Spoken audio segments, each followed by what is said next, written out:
Hi, Dr. Deanne. How's it going? It's going okay, Dr. Kenya. Happy Tuesday. We are Yes. here today to talk about service design. We thought this was a really timely conversation given all of the challenges that go beyond user experience or what a lot of work around a particular product. And it was a good time to kind of step back and think about that bigger picture or where that product fits into a bigger ecosystem. Yes.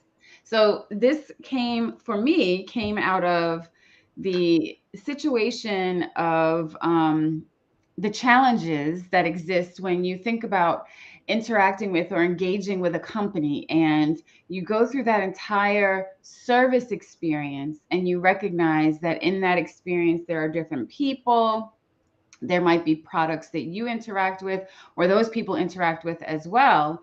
And in a lot of cases, it's clear when the work has not been done Yes. to evaluate, to document and evaluate that Yep. entire kind of journey. And so, what I recognized is that a few years ago, I started to see this job title, service designer, service designer. And I'm like, what is a service designer? And I realized that coming out of human factors, we are trained to look at things from an ecosystem or entire journey perspective. And all of those pieces and parts, like the products that we work on, they're just a piece of the puzzle. Yes. So, wanted to kind of throw that out here. I think it's a great time to have that conversation. What are your thoughts? Well, I think we actually talk. We haven't referred to it explicitly as okay service design, but a lot of what we talk about, you have the tangible product, and then Mm-hmm. you have everything, or you may not have a tangible product, but you have services and processes and people Mm-hmm. and resources outside that tangible piece that have a direct impact on retaining customers, gaining customers, Mm-hmm. your detractors or champions for your product. So, you know, I think we talk about every time we talk about that journey True. map.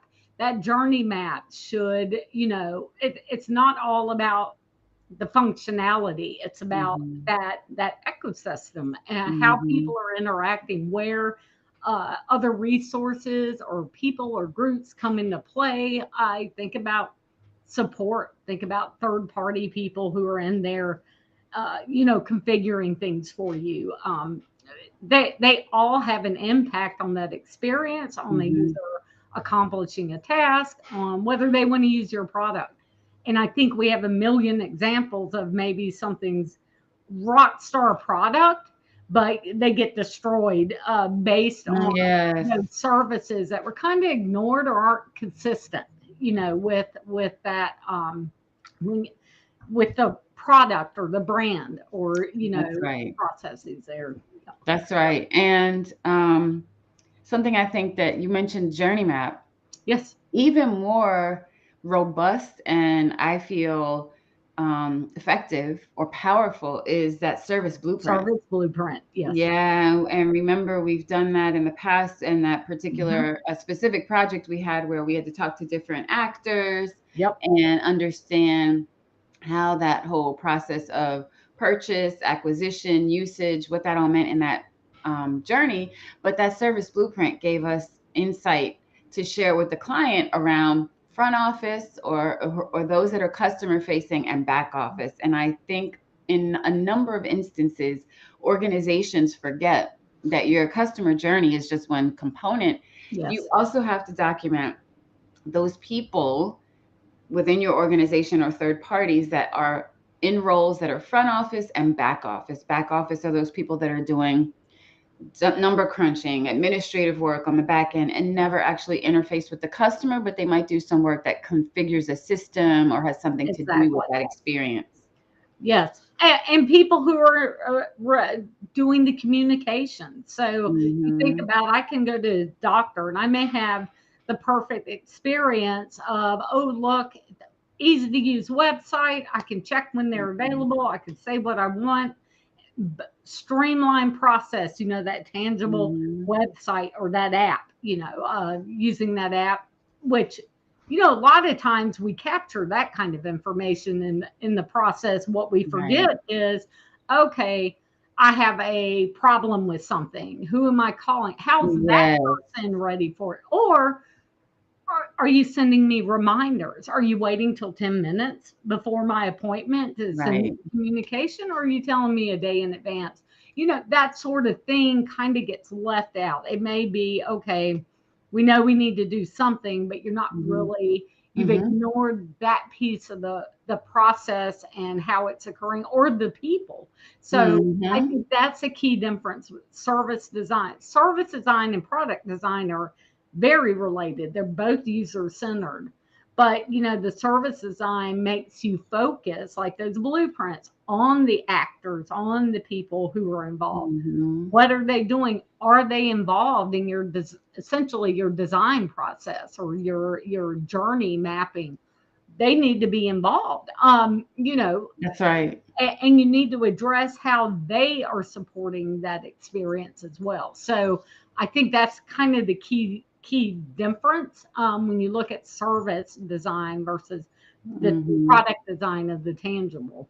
And I have been in a number of situations where the services that a retailer or a brand was providing Hmm. was destroyed or annihilated by a third party that they had in that journey.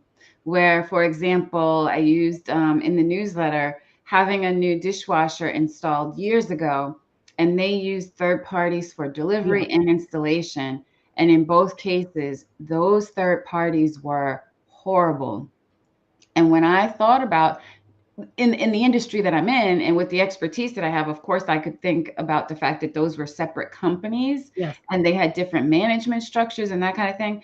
But ultimately, that brand is who I thought of, that company or big box retailer that we use to purchase the product is who we thought of when everything went wrong. Yes. And that's ultimately who we went back to say, hey, had a crappy experience. They showed up without the equipment we purchased. They installed it incorrectly. All of that went back to the brand, even though they weren't the ones that did that work. Right. Right. And so it requires, someone to look at the ecosystem level. So not just at your brand's level or your company's Yes. level, but that entire journey and everyone that's involved, whether or not they work within your organization. You've got to think at the ecosystem You level. have to.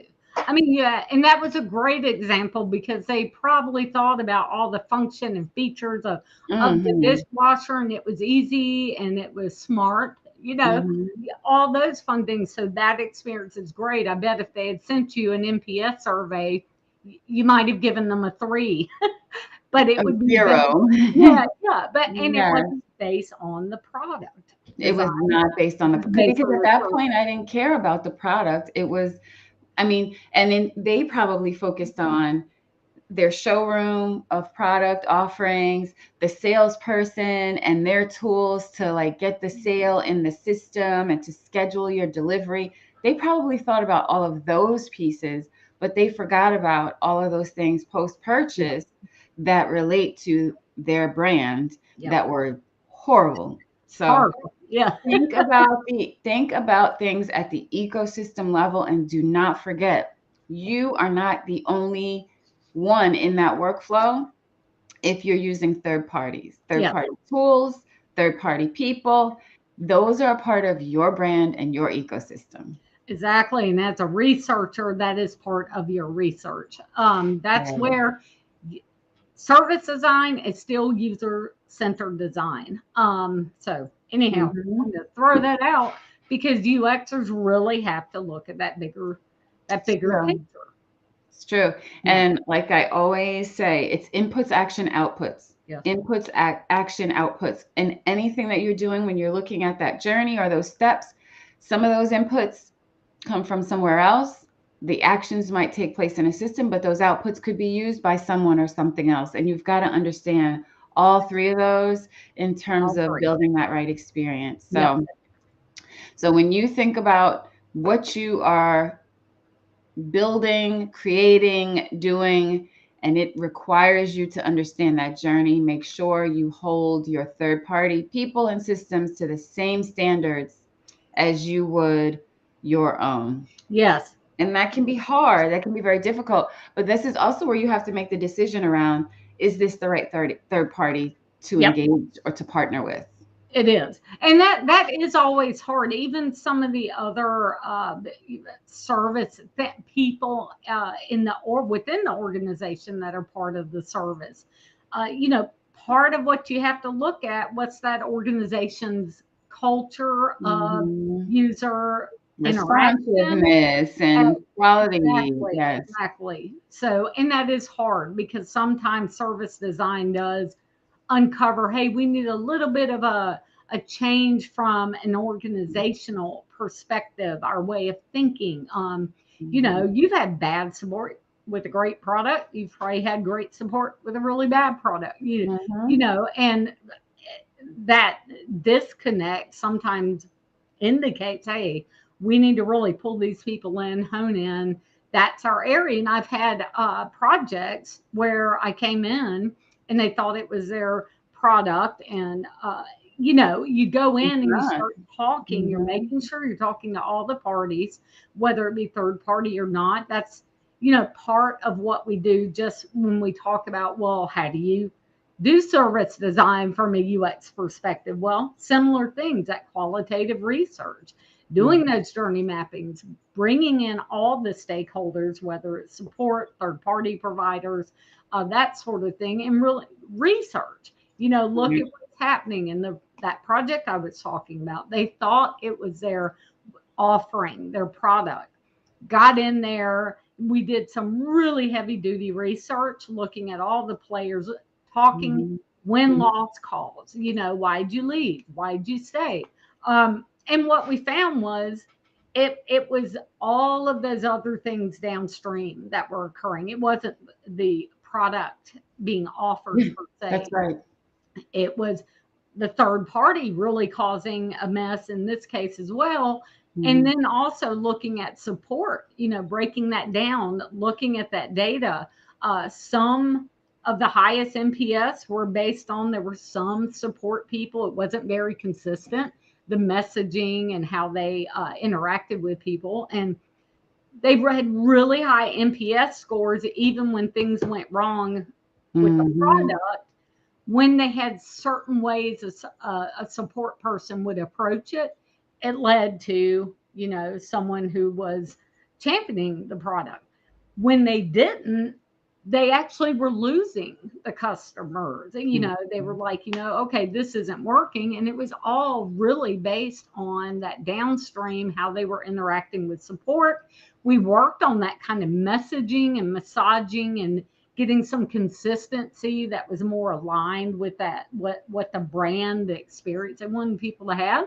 And they saw an NPS movement within 2 months just by being consistent Mm. based on what we knew was working. It became more a formalized approach, and it Mhm. really drove up those NPS. I think they saw like a 30% difference in their losses after doing that. And that didn't involve their product. That involved the services that people Right. were experiencing. So, and That, it was the research, like okay, why is this happening? Let's dig in. What are these right. people doing differently over here? So, Right. And if you liken it to a restaurant that you frequent, and in some cases, the food at that restaurant could be right. mediocre, Oh, yeah, could or be that. okay. And it might be the experience that you're getting outside of the actual product or the food that makes it compelling to you. Maybe it's the way in which the ambiance and the way they Yeah. present things and the way people treat you and all of those things that are outside of the product. It's the same sort of thing when you think about tools and systems and the things that we interact with to get stuff done. It's the ecosystem, just Yeah. like that restaurant is an ecosystem. And it matters the people that you're putting in front of your customer and that sort of thing and how they treat them. And Hmm. are they able to address their needs, that kind of thing. Um, I really, really think that a lot of organizations take this for granted and they put a lot of investment into their development into their products, and Yes. they forget about all of those. I don't know how many times working with development teams, they were so focused on, good example, in situations where people had to install a client application that they had to install on their machine, and they were so focused on the capability within the application that they forgot about all of the pieces that were related to the installation process and the configuration process and the people. If they had a services team that had to help you get onboarded, all of that was sort of secondary to the actual product capability, because Mhm. so much of the investment was in that cost center around development, and things didn't really come out in terms of the effectiveness of that product didn't really happen because you never got over that kind of onboarding hump, Yes. Yep. you know? Yep. And you need to bring those people in because there's sometimes they need to be so implementing service design, you're Mhm. user centered, qualitative research, but also that co-creation process, bringing those people in Mhm. as you're mapping that experience and hearing what, are you providing them with the information they need to do their job? Maybe that's part of it. So support may say, hey, you've got all this online stuff that kicks off the ticket. Mhm. You can make things much easier for me by doing X as part of that form, Right. whatever it may be. So I've always thought that co-creation piece of things, whether it's for the product or the service, is very important. One, you help create that culture of understanding and what you're going for, but two, you may find that they're lacking things that could make them more efficient or make that interaction with the customer better once they get on that phone, Absolutely. let's say, or chat. So, Absolutely. And that's where teams that make it a priority to invest in internal tools, this is where the value prop comes in around those internal tools, because you are now optimizing the way in which team members or individuals in your organization can provide services. yes, yes, Um, and consistently. Yeah. and consistently. Years ago, we had a project where, if you think about when you call technical support or you call support in an organization, they will in some cases say, hold on one second while my system, I'm getting that information from my system. In a lot of cases, that's because they're working with systems that are old, slow, they've timed out. So what you're finding is that it is degrading the customer's experience, but it's also slowing down the time to value. Right, right. And so we saw in a previous project, we saw a 40% increase in productivity, um, that resulted from doing the work to map out the service experience within Mhm. the customer service organization for our client.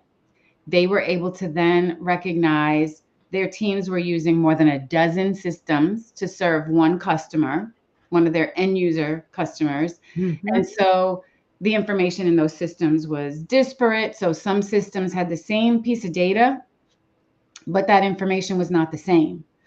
Excuse me.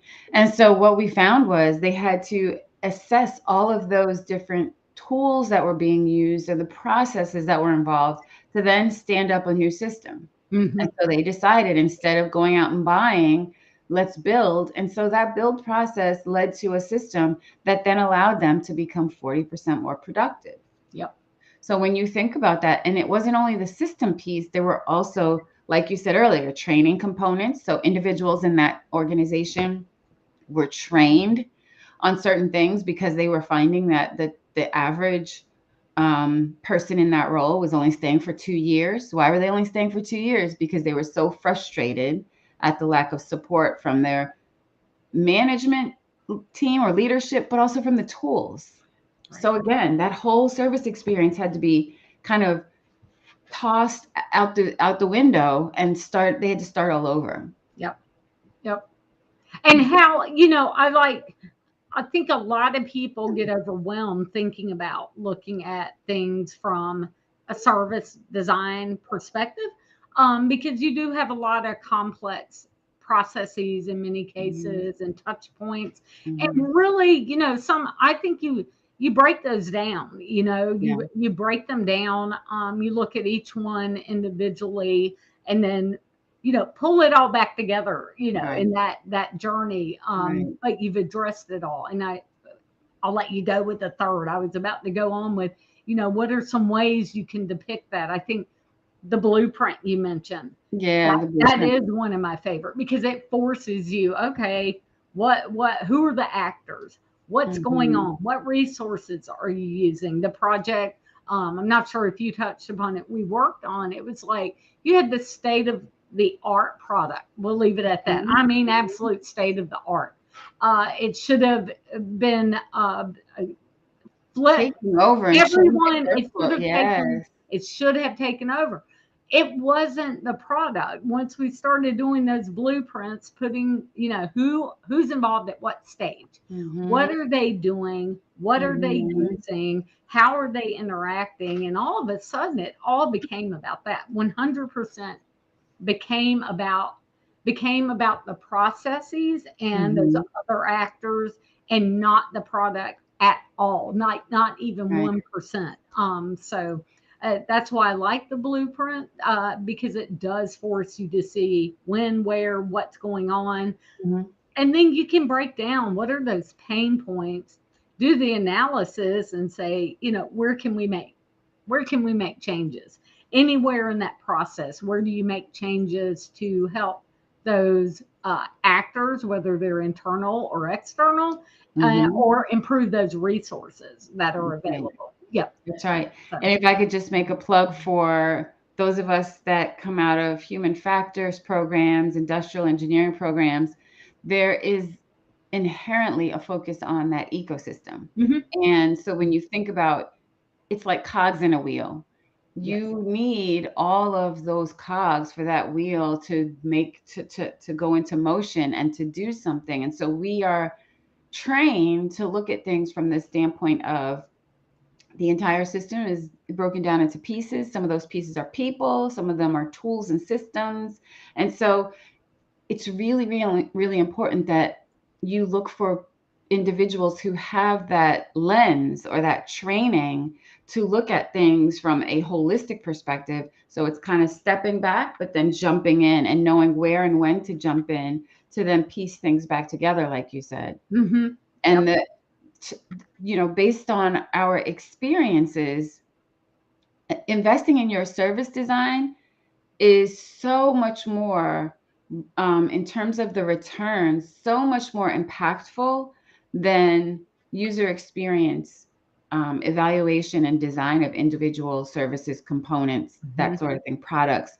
Those get you a micro view, and the macro is still broken. Right. And that's exactly why, if you don't already have those resources in house to do that service design work, you absolutely should invest in every couple of years, every decade or so, whatever it makes sense for your industry, to do some sort of evaluation, because those pieces have changed, but They've the changed. macro is still pretty much the same. Yep. Yep. Yeah, and by the way, that co-creation part, taking the Mhm. macro, getting all those people involved, not Mhm. only will you learn a lot and what they need, but my experience has been it leads to higher morale, because in Mhm. many cases it's the first time anyone's really asked from a product perspective. Yes. Ask support, ask service people to Yes. be involved. Give us your pain points so that we can help, because we do, as user experience, a lot of times the focus is on maybe marketing websites or things Mhm. like that if you work on that, or the product, Mhm. and all these other processes and people involved in them kind of just, they follow up. Okay, what are you about to release? Let me catch up. But no one Mhm. actually brings them into the process. So not only does it help improve the overall experience, that system design approach, but I really think it helps those actors as well, because they're finally getting some kind of Absolutely. input. And I've Absolutely. always had them thank me. I mean, seriously, like eager, like someone wants to know from me. I'm just a Mhm. support guy on the phone, and you want to hear from me.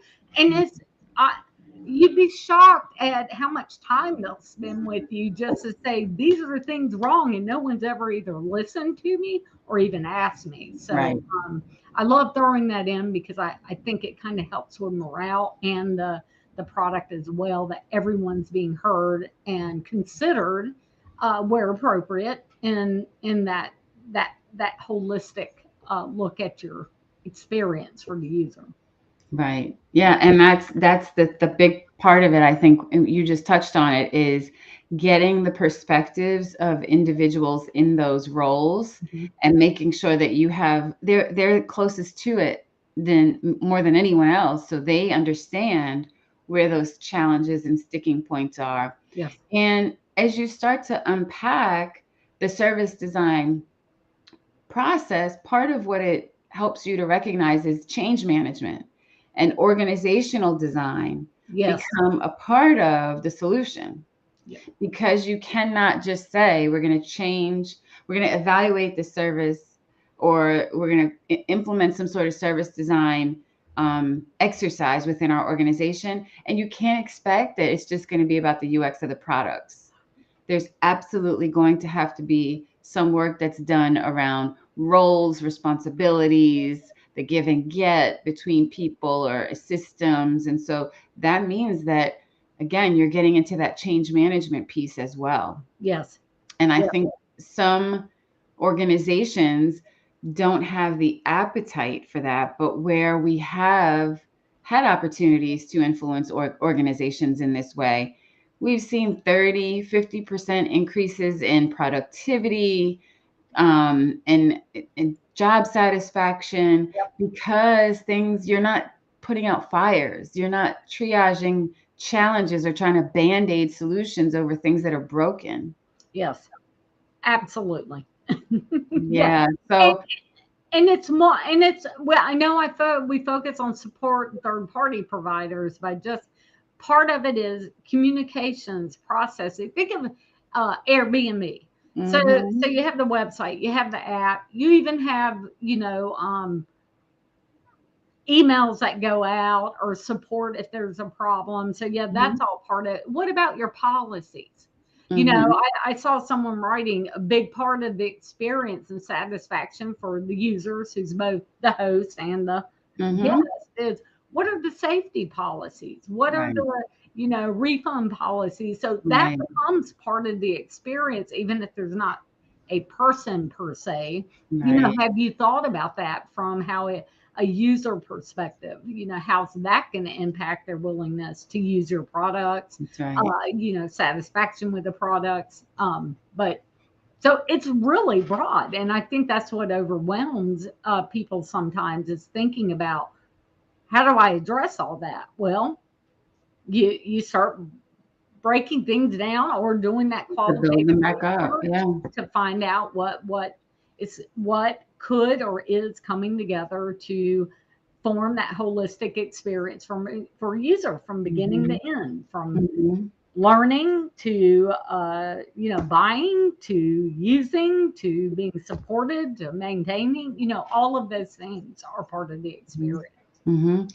And as you say that, the challenges with the way a lot of organizations are structured is that I am in a role where I am responsible for working on a certain part Yes. of a system, or I'm on a specific team where my focus is on this component or this capability. And so what you have is a bunch of squads or Yeah. tribes and smaller groups, but very few organizations have that either investment in or have resources that are looking across all of that. Yeah. And so this is where we've seen success, is being able to come in and objectively look across things Yep. from that service experience perspective, because we're not wed to or attached to any specific silo within that organization. And that's the benefit of looking to use someone who's going to have an objective perspective. And I, of course, I'm biased to say use us, but you have to think about who within your organization, or who would have the opportunity to look across without having some level of bias Yes. or influence in any of those areas that they're evaluating. Right. And do you have an executive stakeholder who Right. supports this so That's that right. you don't have kind of the reluctance for people to play nice together? It's That's kind right. of the culture of the organization, or you have an executive stakeholder who can make that happen. Yes. They could, yeah, I know she or he works on the product, but we Hmm. can look at this as a whole. You need to play nice. Throw together a lean team, just to Yeah. look at that kind of service design of things. Where Yeah. you have all the what are the players involved. And investment from those different parts of the business. So Yes, if you break up that cost and you allow one or more individuals from your organization to participate, now you have a lean team. You yes, all have a stake in the game, and yes, that means that work can get done to somewhat more objectively than just putting one team on that work or on that right, effort. right. So Yep.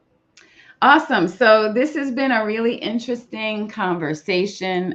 Service design is my thing. Like I said, never really knew it was an official thing because I thought that's what we do, and Yeah. that's just a part of looking at or evaluating, tools, processes, people, systems. So ensure you have your service design team or resources, look at things or think at the ecosystem level. That's really important. So someone's got to be looking at that big picture. Our second recap is those third party people and systems that are a part of that service. Make sure that they align to your brand because it's all your brand. Yes. Your customer is not thinking about the fact that they are not actually a part of your organization. And when your people say that, or the people that you're talking to say that, it's kind of offensive because they didn't collect my money. You did. Yeah. And finally, investing in service design, just as good, if not better, than investing in the UX design and evaluation of individual components. So think about, every cycle of 5 years, 7 years, going through and evaluating your service design or doing some service design work to evaluate things and recognize where there are opportunities that might be missed because people are in silos. Yes. Anything else you want to add? No, good summary. Awesome. I think you kind of summed it up. We haven't been using the word service design, Mhm. but almost every project we're on is There's that something. is part Yep. of it. Yep. We may hone in Absolutely. on a product, but it becomes service design. Absolutely. Well, have an awesome week. We can't wait to You see you next too. time. And I don't have our ticker to say send us an email if you want to join our newsletter or keep up with us. You can email at info@leangeeks.net. That's info@leangeeks.net. Have an awesome week, and we'll see you Yes. soon. Bye. Bye.